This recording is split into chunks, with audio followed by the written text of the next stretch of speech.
plane's GPS died at 37,000 feet, and while everyone trusted the pilot, a 17-year-old boy in seat 23C realized they were flying in the wrong direction. What he discovered next would expose a conspiracy that went far beyond a simple navigation failure, and his choice to speak up would determine whether 283 passengers would ever see their families again. Before we dive in, what time are you listening? Where are you from? Drop a comment below and tell me. And please like and subscribe for more videos like this. Marcus Chen pressed his face against the cold airplane window, watching the clouds drift below like an endless white ocean. He was heading home after spending 3 months at a summer aviation program in Seattle. His backpack sat wedged under the seat in front of him, stuffed with notebooks filled with flight patterns, navigation charts, and weather data. Most teenagers spent their summer at the beach or playing video games. Marcus spent his memorizing flight paths and studying celestial navigation. His father called it an obsession. Marcus called it preparation. He wanted to be a pilot more than anything in the world, and he had spent the last 12 weeks learning everything he could about how planes stayed on course. The flight from Seattle to Boston should take approximately 5 hours. They were 2 hours in, cruising at a comfortable altitude, and everything seemed normal. The flight attendants moved through the aisles with drinks and snacks. Passengers read books, watched movies, or slept with their heads tilted at awkward angles. The elderly woman next to Marcus knitted a blue scarf, her needles clicking in a steady rhythm. Nobody seemed worried. Nobody seemed to notice anything wrong. But Marcus noticed. He had been tracking their route using a small handheld GPS device his instructor had given him as a graduation gift. It was not connected to the plane's systems, just a simple consumer device that picked up satellite signals and showed your position on a basic map. He had been checking it periodically, watching their progress across the country, comparing their actual path to the route he had memorized from his studies. And 20 minutes ago, something changed. The plane had begun a gradual turn, so subtle that most passengers would never feel it. But Marcus felt it. More importantly, he saw it on his GPS. They were no longer heading east toward Boston. They were heading southeast. At first, he thought maybe there was weather ahead, a storm system they needed to avoid. Planes changed course all the time for weather. It was standard procedure, nothing to worry about. But he checked the weather data on his phone, pulling up the aviation apps he had downloaded during his program. The skies between Seattle and Boston were clear. No storms, no turbulence warnings, no reason to deviate from the planned route. He checked his GPS again, hoping he had made a mistake, hoping he had misread the coordinates. But the numbers did not lie. They were now flying almost 30 degrees off course, and the deviation was increasing. His hands started to sweat. He wiped them on his jeans and looked around the cabin. Everyone remained calm, unaware. The flight attendants smiled as they collected trash. The pilots had not made any announcements about a course change. Maybe his GPS was wrong. Maybe the satellites were giving him bad data. He pulled out his phone and opened 3 different GPS apps, comparing the readings. They all showed the same thing. They were off course, and with every passing minute, they were getting further from their destination. His heart began to pound. Should he say something? What if he was wrong?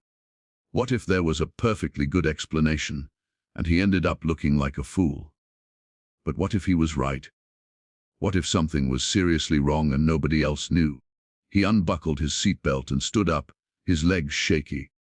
The elderly woman looked up from her knitting, surprised. Marcus mumbled an apology and made his way down the aisle toward the front of the plane. He needed to talk to a flight attendant, needed to tell someone what he was seeing.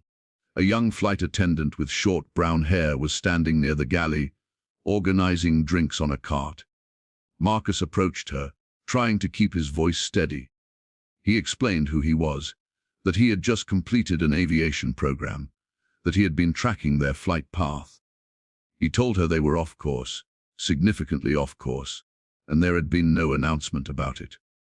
She smiled at him, the kind of smile adults give teenagers when they think they are being cute but silly.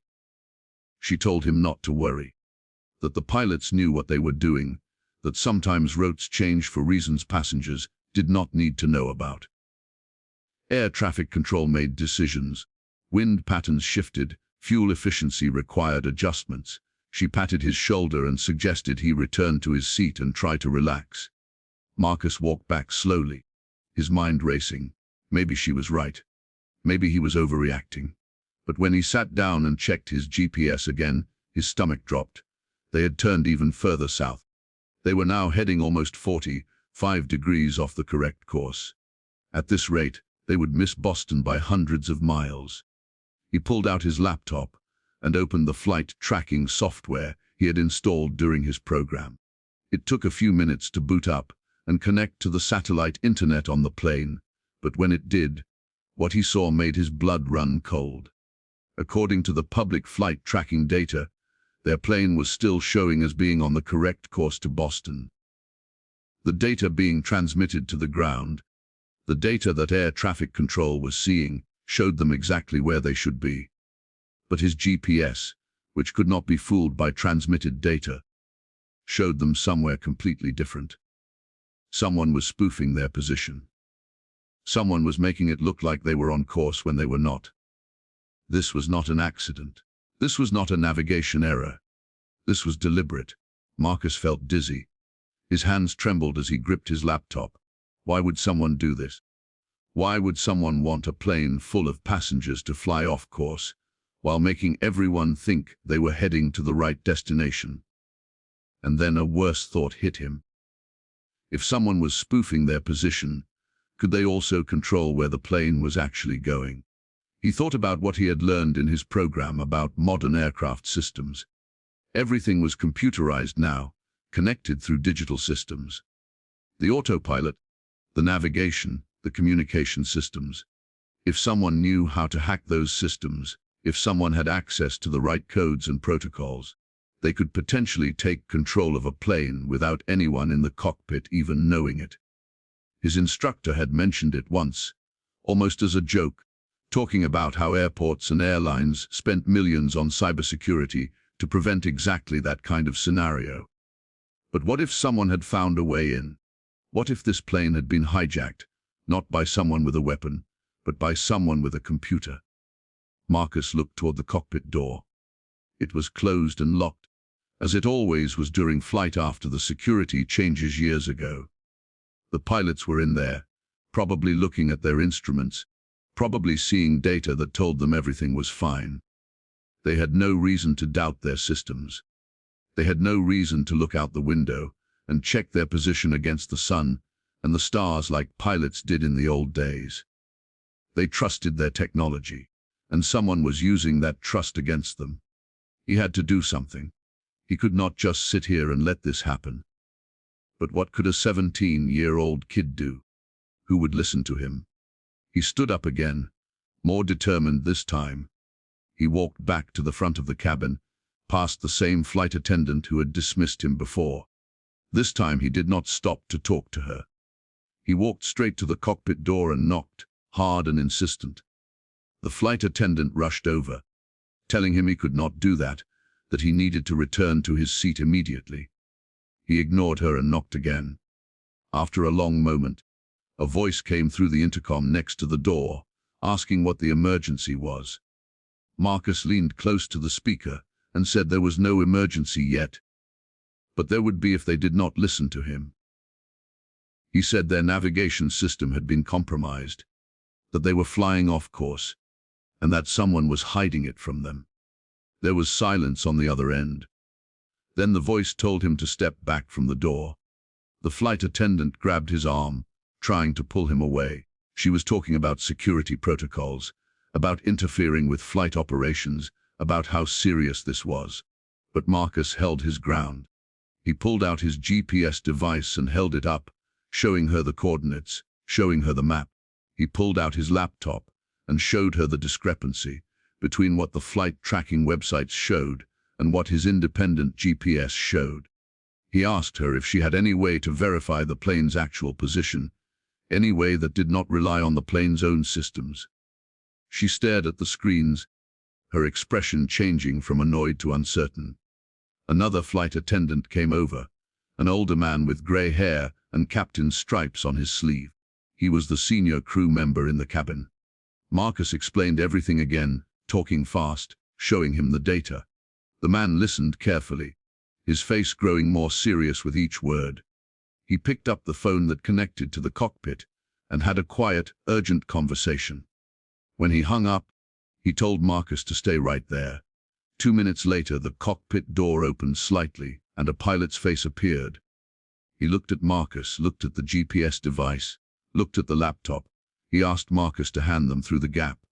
Marcus did, his hands shaking. The door closed again. Marcus stood there, the 2 flight attendants watching him closely. Other passengers were starting to notice the commotion. Some were sitting up in their seats, craning their necks to see what was happening. 5 minutes passed. They felt like 5 hours. Then the pilot's voice came over the intercom, addressing the entire cabin. He said that due to a technical situation, they would be making an unscheduled landing at the nearest airport. He asked everyone to remain calm and return to their seats.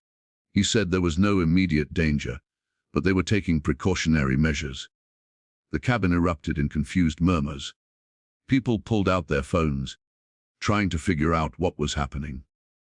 The flight attendants moved through the aisles, trying to reassure everyone, but Marcus could see the worry in their eyes. He returned to his seat, his whole body trembling. The elderly woman next to him asked if he was all right, if he knew what was going on. He told her he thought so, but he was not sure yet. He watched through the window as the plane began to descend. His GPS showed they were heading toward an airport in North Carolina, nowhere near their intended destination. The descent felt too fast, too urgent. The pilots were not wasting time. 20 minutes later, they touched down hard on a runway. Emergency vehicles were already waiting, their lights flashing. The plane taxied to a remote part of the airport, far from the terminals. As soon as they stopped, the cockpit door opened and both pilots came out. Their faces were pale. One of them walked straight to Marcus and asked him to come with them. Marcus followed them to the front galley area, out of earshot of most passengers. The pilot who had taken his GPS handed it back to him. He said Marcus was right.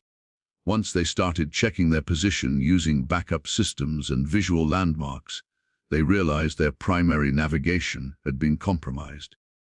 Someone had hacked into their systems remotely, feeding false data to their instruments while steering the plane off course. If they had continued on the altered path, they would have run out of fuel over the Atlantic Ocean, hundreds of miles from any airport. The plane would have crashed into the sea, and investigators would have spent months trying to figure out what went wrong. The pilot put his hand on Marcus's shoulder and told him he had saved everyone on board. Within an hour, the airport was swarming with federal agents. They interviewed Marcus for 3 hours, asking him to explain everything multiple times, examining his GPS device and laptop. They questioned the pilots, the crew, and eventually some of the other passengers.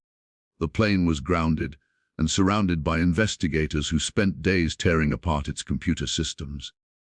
The passengers were put on other flights to Boston, but Marcus was asked to stay for additional questioning. His parents flew down from Boston to be with him, confused and terrified by what had happened. The story broke in the news 2 days later. A major airline's computer systems had been hacked by a group of criminals attempting to cause a disaster. Their motive was never fully clear. Some reports said it was terrorism. Others said it was a ransom attempt that went wrong. Some speculated it was a test run for a larger attack. But what was clear was that if not for a teenager with a handheld GPS device and the knowledge to understand what he was seeing, the plane would have been lost. Marcus became an overnight sensation. News crews camped outside his house. He was interviewed on television, featured in newspapers, praised by aviation experts and government officials. The airline offered him free flights for life. His aviation instructor called him crying, saying he was proud beyond words. But Marcus did not feel like a hero. He felt scared, realizing how fragile the systems were that millions of people trusted every day. He thought about all the planes in the sky right now, all the passengers who assumed they were safe because technology was supposed to be infallible. He thought about how close they had come to disaster, how easily it could happen again. The investigation eventually led to the arrest of 7 people in 3 different countries. They had exploited a vulnerability in the airline's systems, one that had existed for months without anyone knowing. After the incident, airlines around the world upgraded their security, added redundancies, and trained pilots to rely less on automation and more on fundamental navigation skills. Marcus finished high school and was accepted into the Air Force Academy with a full scholarship. He studied aerospace engineering and cybersecurity, determined to make sure what happened to him would never happen to anyone else. He graduated at the top of his class and went on to work for the government, developing secure systems for aviation. Years later, when people asked him about that day, he always said the same thing. He said he was not special, he was not a hero. He was just someone who paid attention, who trusted his knowledge and his instincts when something did not feel right. He said the real lesson was not about technology or hacking or aviation. It was about the importance of staying aware, of questioning things that seem wrong even when everyone else says they are fine, of speaking up even when you are scared of being wrong. Because sometimes, the person everyone dismisses might be the only one seeing the truth. Sometimes, a teenager with a simple GPS device can see what $100 million of technology misses. And sometimes, one voice, one person refusing to sit down and be quiet, can be the difference between tragedy and survival. So if you liked this video, please like and subscribe for more videos like this.